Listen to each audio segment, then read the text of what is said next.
Good morning. चला number 21 चा अभ्यास करणार आहोत. पेज नंबर कितीचा अभ्यास करणार आहोत? 21 चा अभ्यास करणार आहोत. काय दिले त्याच्यावरती बघूया. पुस्तक उघडायचं का आता? नाही, फक्त ऐकायचं. Addition bye counting forwards. आता इथे टीचर आणि सलमा यांच्यातला संवाद दिलेला आहे. Teacher says, Salma, take these 2 seedlings and plant them in your garden. Teacher त्या सलमाला सांगतात की सलमा ह्या 2 बिया घे आणि तुझ्या गार्डन मध्ये ह्या 2 बिया लाव, त्याचं रोप तयार करायचंय तुला. सलमा सलमा म्हणाली, शुअर मॅम, खरंच ma'am. I already have 5 in my garden. ती म्हणाली की 5 प्लांट्स माझ्या गार्डन मध्ये आहेत. Teacher says, now children, how many plants will there be in Salma's garden altogether? आणि मग मॅडमनी सगळ्या मुलांना विचारलं की मी सलमाला 2 बिया देणार आहेत प्लांट साठी आणि सलमाकडे ऑलरेडी 5 आहेत. मग मला सांगा सलमाकडे एकूण मिळून किती होतील? रमा आणि यश काउंट करायला लागले. आता रमाने कसं काउंट केलं बघा. How Rama counted. रमाने कसं काउंट केलं? ही रमा, टीचरने काय सांगितलं की मी 2 बिया सलमाला दिल्या म्हणून रमाने काय केले? 2 फिंगर्स केले, बरोबर. आणि नंतर सलमा काय म्हणाली की माझ्याकडे ऑलरेडी 5 आहेतच. मग रमाने काय केलं बघा. रमाने काय केलं? पहिलं 2 तिने काय केलं? फिंगर्स केल्या की 2 आहेत. आणि नंतर तिच्याकडे 5 होत्या म्हणून तिने किती केले? 5 केले. मग आता सगळे मिळून किती प्लांट्स होतील तिच्याकडे? 1 2 3 4 5 6 and 7. किती झाले प्लांट्स? 7. 2 फिंगर्स and 5 फिंगर्स मिळून किती झाले? 7. पण यशने कसं काउंट केलं? यशने आधी 5 फिंगर्स घेतल्या आणि नंतर 2 फिंगर्स घेतल्या. किती आले यशचं उत्तर? 7. म्हणजे 2 फिंगर्स आधी घेतल्या, 5 फिंगर्स नंतर घेतल्या तरी उत्तर 7 येतं. आणि 7 फिंगर्स आधी घेतल्या, 2 फिंगर्स नंतर घेतल्या तरी सुद्धा उत्तर किती येतं? 7 येतं. Rama counted 1 2 3 on her fingers from 1 to 7. While Yash counted only 2 fingers forward from 5, that is 6 and 7. म्हणजे ह्याच्यातनं आपल्याला एक गोष्ट लक्षात येईल की छोटा नंबर जर आपण आधी घेतला आणि त्याच्यात मोठा नंबर मिळवायला लागला तर आपल्याला खूप काउंट करायला लागतं. पण जर मोठाच नंबर आपण डोक्यात ठेवला आणि छोट्या नंबर्सच्या फिंगर केल्या तर आपल्याला मोजायला सोपं जातं बघा. 5 + 2, मी 5 डोक्यात ठेवले आणि 2 फिंगर्स केल्या. 5 च्या पुढे 6 and 7.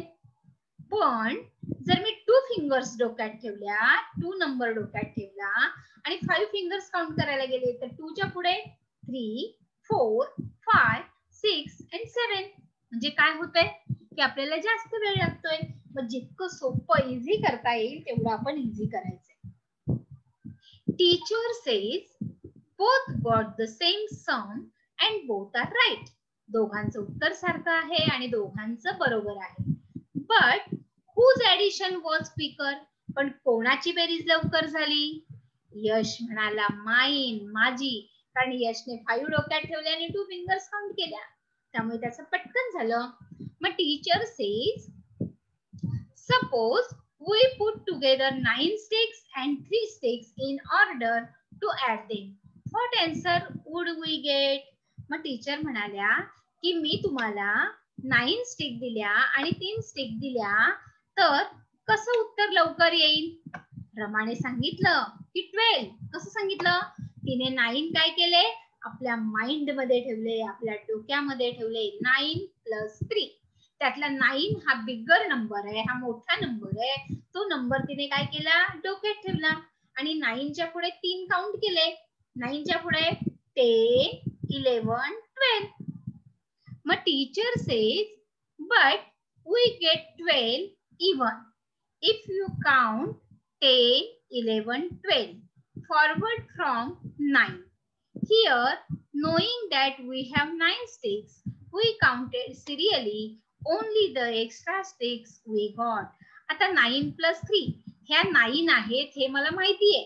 मग आपण पहिल्यापासून पुन्हा 1, 2, 3 काउंट करायचं का? नाही, कारण आपण पहिलं घेतानाच आपण मोजलेले आहेत, त्यामुळे मला माहिती आहे ह्या 9 आहेत, म्हणून मी पुन्हा 1, 2, 3, 4, 5, 6, 7, 8, 9 आणि मग 10, 11, 12 असं नाही मोजणार. मला हे 9 माहिती आहे, म्हणून मी 9च्या पुढचा नंबर आफ्टर 9 10, 11, 12 इतकं सोपं आहे.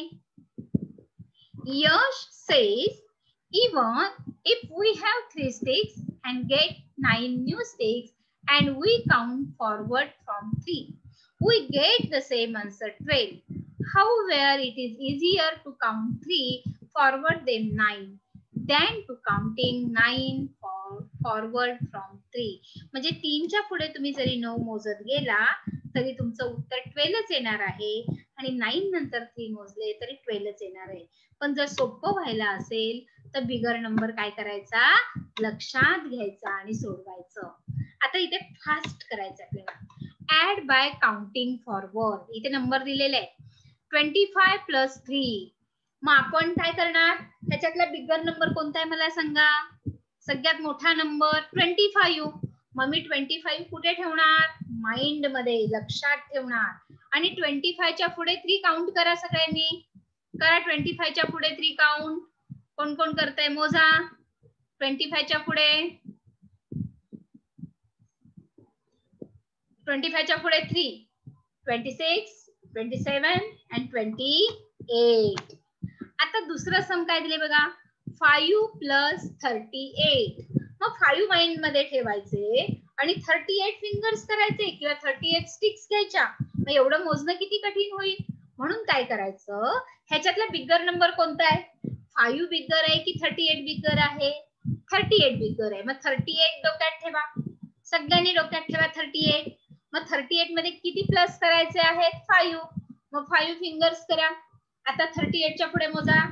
39, 40, 41, 42 and 43. किती आले? 43. Very good. पुढचं वाचूया आपण. 5 plus 19. 5 plus 19. कोणता नंबर बिगर आहे? कोणता नंबर मोठा आहे? 19. 19 is a bigger number. मग 19च्या पुढे किती काउंट करणार तुम्ही? 5 फिंगर्स काउंट करणार. मग 19च्या पुढे काउंट करा. 20, 21, 22, 23 and 24.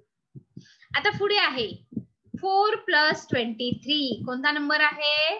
4 plus 23. मग 23च्या पुढे मोठा नंबर 23, म्हणून डोक्यात कोणता नंबर ठेवणार? 23. आता 23च्या पुढे 4 फिंगर्स काउंट करा.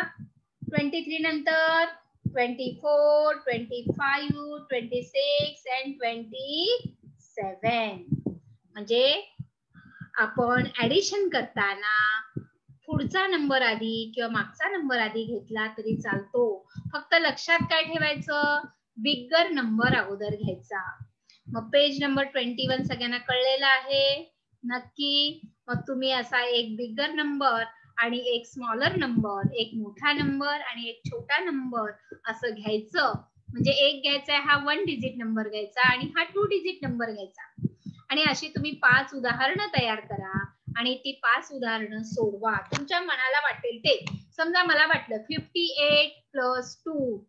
58 plus 2. एक नंबर हा 2 डिजिटचा घ्यायचा, 2 अंकी संख्येचा घ्यायचा आणि एक नंबर हा 1 डिजिटचा घ्यायचा, म्हणजेच सिंगल नंबर घ्यायचा. मग मी घेतले 58 plus 2. ह्याच्यातला बिगर कोण आहे? 58. मग 58 कुठे ठेवणार? डोक्यात ठेवणार. मग 58 मध्ये किती मिळवायचे आहेत मला?